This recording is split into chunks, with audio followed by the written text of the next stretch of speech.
Dopo la splendida vittoria nell'ultima giornata di ritorno che gli appassionati hanno potuto seguire attraverso la diretta di Rai Sport, anche la Kame inizia il girone di ritorno. Il match è iniziato, come potete vedere, consueta maglia casalinga da parte della formazione della Kame Dosson, mentre maglia i colori biancorossi del quintetto del Caos Mantova.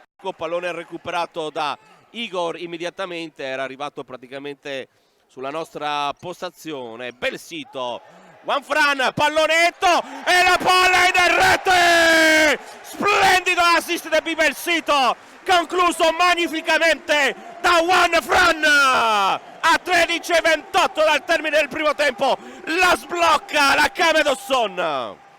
La Kame con una potenziale opportunità di trovare il raddoppio. Attenzione, Ugherani per Belsito! Grandissimo pallonetto di servizio per Ugherani e un assist col cioccolatino annesso per Belsito che trova il raddoppio.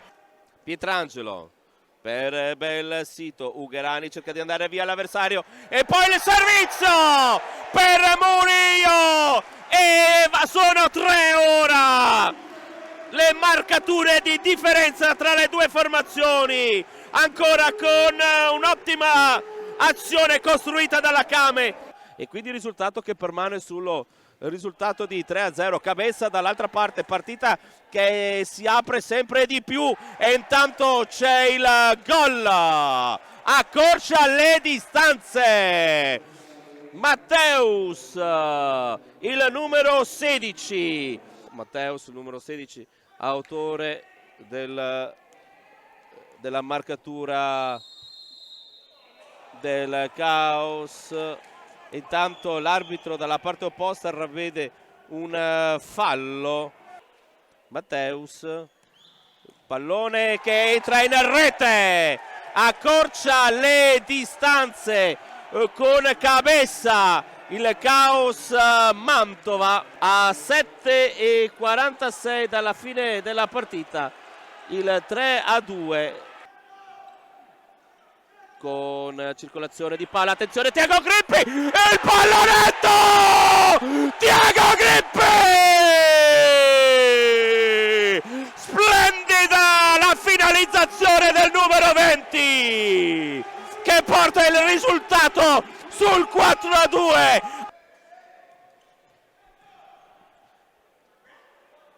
Pallone che va in rete, Matteus sfrutta la sponda e quindi siamo sul 4-3 a 4 minuti e 27.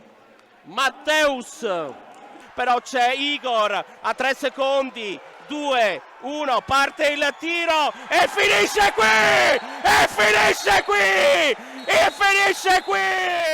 una partita clamorosa, una sofferenza incredibile per la Kame. Un grandissimo applauso per il Caos Mantova che ci ha creduto fino alla fine, ma sicuramente se si inizia così il 2020 non sappiamo dove andremo a finire con la nostra voce.